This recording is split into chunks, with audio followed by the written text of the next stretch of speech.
भगवान श्री विष्णु ने बताया कि तुलसी में रोजाना जल देने से क्या फल मिलता है। एक समय की बात है, माता लक्ष्मी ने भगवान विष्णु से पूछा, हे नाथ, आप तो तीनों लोकों के स्वामी हैं, आपकी तीनों लोकों में पूजा होती है, सभी आपकी कृपा पाने के लिए उत्सुक रहते हैं, फिर भी आप इस तुलसी के पौधे की पूजा क्यों करते हैं, इसे रोजाना जल क्यों चढ़ाते हैं। मैं इस तुलसी के पौधे को जल चढ़ाने का महत्व जानना चाहती हूँ। माता लक्ष्मी की बात सुनकर भगवान विष्णु ने कहा, हे देवी, तुलसी साक्षात लक्ष्मी का ही रूप है। तुलसी की रोजाना पूजा करने के कई फायदे हैं और तुलसी को जल चढ़ाने मात्र से ही मनुष्य के कई पाप नष्ट हो जाते हैं। तुलसी को जल देने का महत्व बताने से पहले मैं तुम्हें एक पवित्र कथा सुनाता हूँ। इस कथा के माध्यम से तुम्हें तुम्हारे इन प्रश्नों के उत्तर मिल जाएंगे, इसलिए हे देवी, आप इस कथा को बड़े ध्यान से सुनना। भगवान विष्णु ने कहा, हे देवी, जो भी मनुष्य सिर्फ इस कथा को ध्यान लगाकर पूरी सुन लेता है, उसे 100 वर्षों तक तुलसी को जल देने का फल प्राप्त होता है। माता लक्ष्मी ने कहा, स्वामी, मैं इस कथा को बड़े ही ध्यान से सुनूंगी, आप मुझे वह पवित्र कथा सुनाना शुरू कीजिए। भगवान विष्णु ने कहा, हे देवी, बहुत समय पहले की बात है, किसी नगर में एक ब्राह्मण रहता था। उसका जन्म तो ब्राह्मण कुल में हुआ था, लेकिन उसके कर्म नित्य व प्रवृत्ति के थे। वह ब्राह्मण हमेशा ही झूठ बोलता और गलत तरीके से पैसा कमाता था। उसका मन हमेशा बुरे कर्मों में ही लगा रहता था। वह सदा ही जुआ, वेश्यावृत्ति और चोरी में ही लगा रहता था। उसने अपने जीवन में कभी भी पुण्य के काम नहीं किए और शास्त्रों का अध्ययन नहीं किया। ब्राह्मण होते हुए भी कभी पूजा पाठ नहीं किया। सदा ही उसका मन दूसरों के धन पर लगा रहता था और वह दिन में जो भी धन कमाता उसे रात्रि में जुआ और वेश्यावृत्ति में उड़ा दिया करता था। इस तरह वह ब्राह्मण अपने जीवन को पाप कर्मों में ही गुजार रहा था।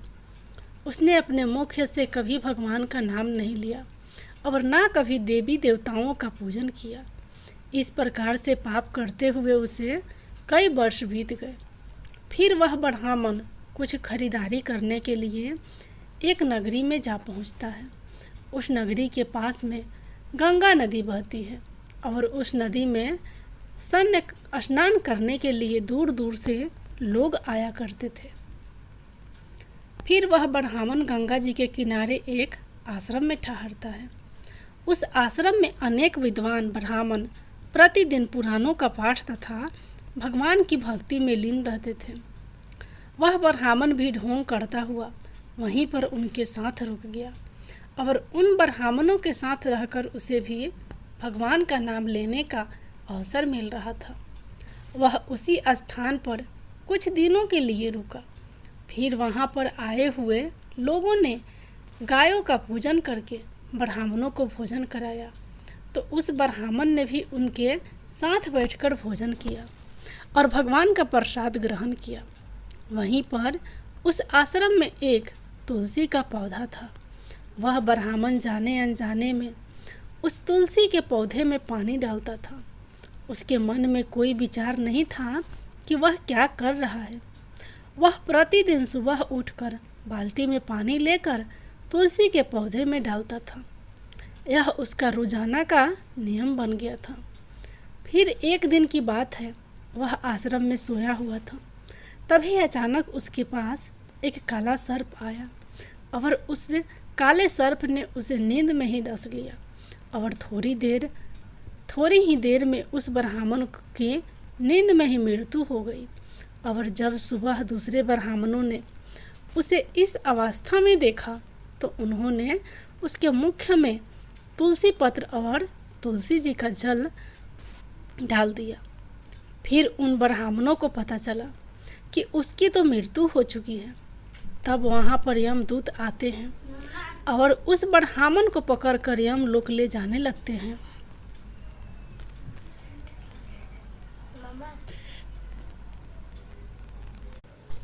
रास्ते में जाते हुए वह ब्राह्मण विलाप करने लगा और यमदूतों से कहने लगता है, हे यमदूतों, मुझे कहाँ ले जा रहे हो और मेरी मृत्यु किस कारण से हुई है। तब यमदूत कहने लगे, हे ब्राह्मण, तुमने जन्म से लेकर मृत्यु तक बहुत पाप कर्म किए हैं और तुम्हारे पापों के कारण ही तुम्हें एक काले सर्प ने काटा और जिसकी वजह से ही तुम्हारी मृत्यु हुई है। अब हम तुम्हें यमपुरी लेकर जा रहे हैं। वहाँ पर यमराज तुम्हारे पाप कर्मों का लेखा जोखा देंगे और निश्चित ही तुम्हें घोर नरक में डालेंगे। फिर से वो ब्राह्मण फूट फूट कर रोने लगा और उन यमदूतों से माफ़ी मांगने लगा, किंतु यमदूतों को उस पर जरा सा भी दया नहीं आई और वे उसे मारते हुए यमलोक लेकर गए। जब यमदूत उस ब्राह्मण को लेकर यमराज के सामने उपस्थित हुए तो यमराज के पास बैठे हुए चित्रगुप्त ने उस ब्राह्मण के कर्मों का लेखा जोखा निकाला और यमराज से कहने लगे, हे धर्मराज, इस ब्राह्मण ने तो अपने पूरे जीवन पाप किए हैं। इसने जीवन में कभी पुण्य का काम नहीं किया है। यह तो घोर पापी है। इसे तो हमेशा के लिए नरक में डाल दिया जाए। फिर यमराज कहते हैं, हे यमदूतों, जीवन भर पाप करने वाले इस ब्राह्मण को उठाकर ले जाओ और इसे नरक में डाल दो। यमराज का आदेश मिलते ही वे यमदूत उस ब्राह्मण को लेकर नरक की तरफ चल दिए और ब्राह्मण को पीटते हुए नरक में ले गए। वहाँ ले जाकर उसे खौलते हुए तेल के कढ़ाई में डाल दिया। परंतु जैसे ही उस ब्राह्मण को खौलते हुए तेल की कढ़ाई में डाला तो वह एकदम से ठंडा और शीतल हो गया। इस घटना को देखकर उस यमदूत को बड़ा ही आश्चर्य हुआ। ऐसा उसके साथ पहले कभी नहीं हुआ था। उस यमदूत ने कितने ही पापियों को उस तेल की कढ़ाई में डाला था और वे सभी उस तेल में गिरकर छटपटाने लगते थे। लेकिन जैसे ही उस ब्राह्मण गरम तेल की कढ़ाई में गिरा तो वह तेल अचानक से शांत और शीतल हो गया। इस आश्चर्यजनक घटना को देखकर वह यमदूत जल्दी से दौड़ता हुआ यमराज के पास पहुंचा। यमदूत को देखकर यमराज ने कहा, हे यमदूत, क्या बात है, तुम इतने घबराए हुए क्यों लग रहे हो। फिर वह यमदूत कहता है, हे धर्मराज, आपने जिस ब्राह्मण को नरक में डालने के लिए कहा था, मैंने जैसे ही उसे खौलते हुए तेल की कढ़ाई में डाला तो उस भट्टी की अग्नि बुझ गई और वह खौलता हुआ तेल भी बिल्कुल ठंडा हो गया। फिर यमराज कहते हैं, हे यमदूत, यह तो बड़ी ही विचित्र घटना है। ऐसा तो पहले कभी नहीं हुआ था। यमराज विचार कर ही रहे थे कि तभी वहाँ पर नारद मुनि प्रकट होते हैं। नारद मुनि को देखकर यमराज अत्यंत प्रसन्न होते हैं और उन्हें प्रणाम करते हैं। यमराज नारद मुनि का स्वागत करते हैं। फिर यमराज नारद मुनि से कहते हैं, मुनिवर, आप उचित समय पर आए हैं। हमने आज और अभी एक अत्यंत पापी ब्राह्मण को नरक में गिराया है, किंतु उसके गिरते ही नरक की अग्नि ठंड पड़ गई है और खोलता हुआ तेल भी शीतल हो गया। तब नारद मुनि ने यमराज से कहा, हे धर्मराज, आपने जिस ब्राह्मण को नरक में डाला है वह नरक में डालने योग्य नहीं है, क्योंकि उस ब्राह्मण के द्वारा अनजाने में ही ऐसा कर्म हुआ है जो नरक का नाश करने वाला है। जो मनुष्य पुण्य कर्म करने वाले लोगों की संगति करता है उसे उनके पुण्यों का भाग जरूर मिलता है। और यह ब्राह्मण तो कई दिनों तक भगवान के भक्तों के साथ रहा है। इस ब्राह्मण ने आश्रम में रहते हुए रोजाना तुलसी में जल डाला है, इसलिए यह ब्राह्मण बड़ा पुण्यात्मा बन गया है और इसके सारे पाप नष्ट हो गए हैं। यह ब्राह्मण अब स्वर्ग लोक में जाने का अधिकारी बन गया है। इस ब्राह्मण ने अनजाने में ही इतना पुण्य कमाया है जो कई जन्मों तक मनुष्य को प्राप्त नहीं होता है। इसलिए हे धर्मराज, आप इस ब्राह्मण को नरक में न डालो और इसके पापों के लिए इसे केवल इतना दंड दो कि इसे सभी नरकों का दर्शन कराओ। नारद मुनि की बात सुनकर यमराज बहुत खुश होते हैं और उस ब्राह्मण को नरक से निकाल कर लाते हैं और अपने यमदूतों से कहते हैं, हे यमदूतों, इस ब्राह्मण को ले जाओ और संपूर्ण नरकों का दर्शन कराओ। फिर यमदूत उस ब्राह्मण को ले जाते हैं और संपूर्ण नरकों का दर्शन कराते हैं। भगवान विष्णु ने कहा, देवी, इस प्रकार से यमदूत उस ब्राह्मण को संपूर्ण नरकों का दर्शन कराते हैं और उसे यक्ष लोक में ले जाते हैं और फिर वह ब्राह्मण एक यक्ष बन जाता है। भगवान विष्णु कहते हैं, हे देवी, वनस्पति नाम तुलसी, मास नाम कार्तिक, तिथि नाम एकादशी। भगवान कहते हैं, हे देवी, वनस्पतियों में मुझे तुलसी प्रिय है, मास में कार्तिक मास और तिथि में एकादशी प्रिय है। इसलिए जो भी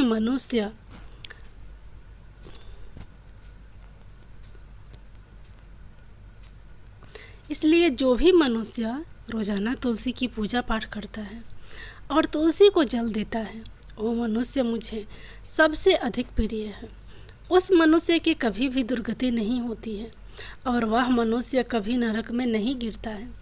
जिन घरों में तुलसी का पौधा सदैव ही हरा भरा रहता है, उस घर में सुख शांति और समृद्धि बनी रहती है।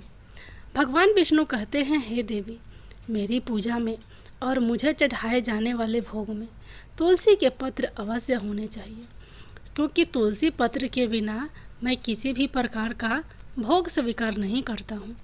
इसलिए प्रत्येक घर में तुलसी का पौधा अवश्य होना चाहिए। अगर आपके घर में तुलसी का पौधा है तो सुख शांति और समृद्धि के लिए तुलसी को चुनरी अवश्य चढ़ानी चाहिए। हमेशा ध्यान रखें कि तुलसी का पौधा चुनरी के बिना अधूरा होता है। तुलसी केवल एक पौधा ही नहीं, बल्कि वह एक देवी है, मेरी अर्थात विष्णु की पत्नी है। इसलिए तुलसी को चुनरी अवश्य ही चढ़ानी चाहिए, क्योंकि इससे पति पत्नी में प्रेम और विश्वास बढ़ता है। पति पत्नी का दाम्पत्य जीवन खुशहाल बना रहता है। घर में रहने वाली महिलाएं सदा सुहागिन और सौभाग्यशाली रहती हैं। तुलसी का विवाह भी अवश्य कराना चाहिए। इससे मनुष्य के सभी दुखों का अंत होता है और सांसारिक जीवन सुखमय बीतता है। भगवान विष्णु कहते हैं, हे देवी, तुलसी के पौधे के आसपास अपने मुख से अपशब्द नहीं बोलने चाहिए। तुलसी के नज़दीक भूल से भी जूते चप्पल अथवा झाड़ू पोछा नहीं रखना चाहिए, इसे पाप माना गया है। तुलसी के पौधे के पास जल से भरा हुआ बर्तन भी नहीं रखना चाहिए। तुलसी के पौधे के पास दीपक जलाने के बाद दीपक को वहाँ से हटा देना चाहिए, क्योंकि तुलसी के नीचे बुझा हुआ दीपक रखना अशुभ माना जाता है। जिस स्थान पर भी तुलसी का पौधा होता है, उस स्थान को हमेशा ही साफ स्वच्छ रखना चाहिए।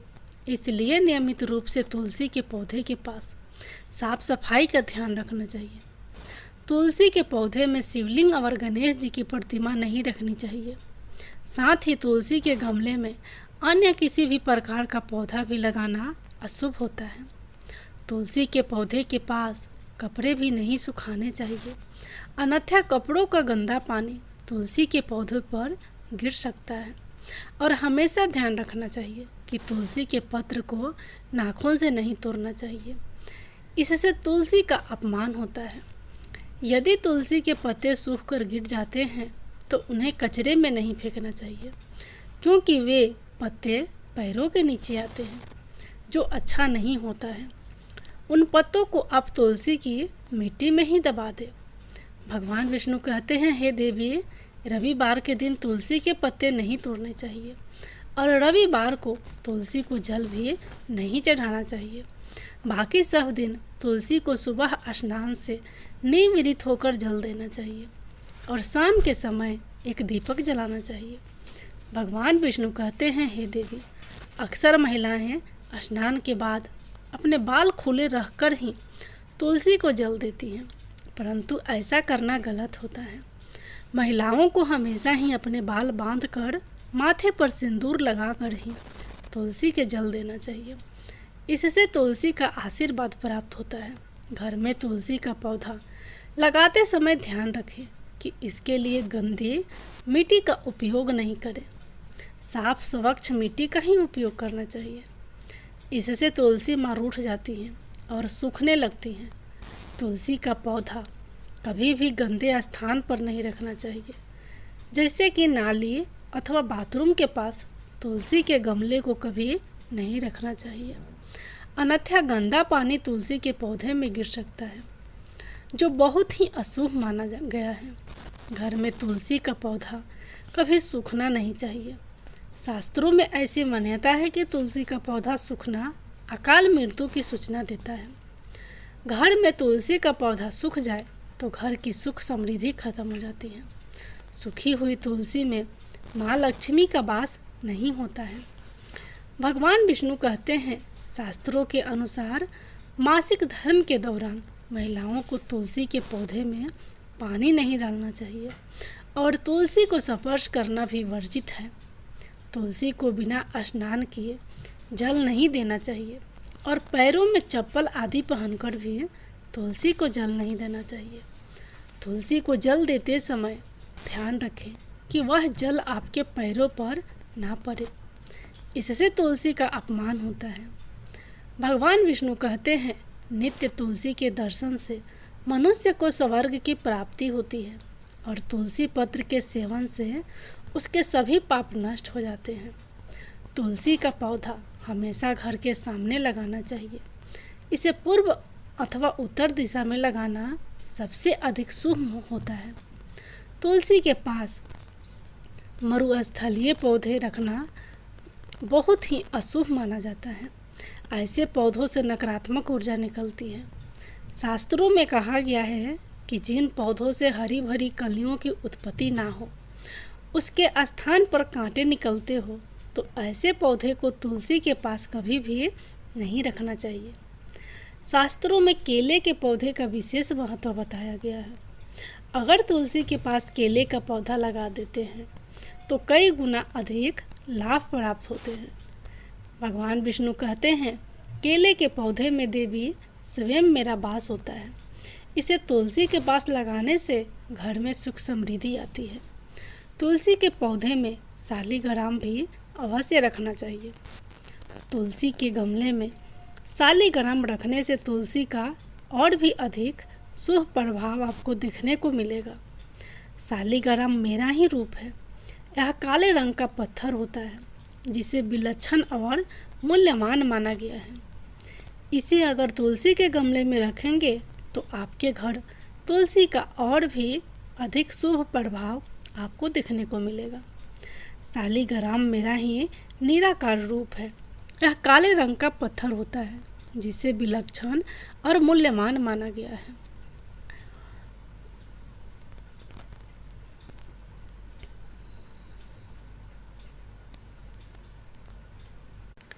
इसे अगर तुलसी के गमले में रखेंगे तो आपके घर से संपूर्ण नकारात्मक ऊर्जा नष्ट हो जाएगी। घर में केवल एक ही शालिग्राम की पूजा करनी चाहिए। भगवान विष्णु कहते हैं, देवी मेरी मूर्ति से कई गुना ज़्यादा उत्तम होता है शालिग्राम की पूजा करना। शालिग्राम को चंदन लगाकर उस पर एक तुलसी पत्र रखना चाहिए। प्रतिदिन शालिग्राम को पंचामृत से स्नान कराना चाहिए। ऐसा करने से मनुष्य के सभी जन्मों के पाप नष्ट हो जाते हैं। शालिग्राम सकारात्मक और सात्विकता का प्रतीक होता है। इस प्रकार भगवान विष्णु ने माता लक्ष्मी को तुलसी के पौधे को जल देने का महत्व बताया है और घर में तुलसी का पौधा लगाने के सभी नियम। तुलसी माता की जय हो। भगवान विष्णु की जय हो।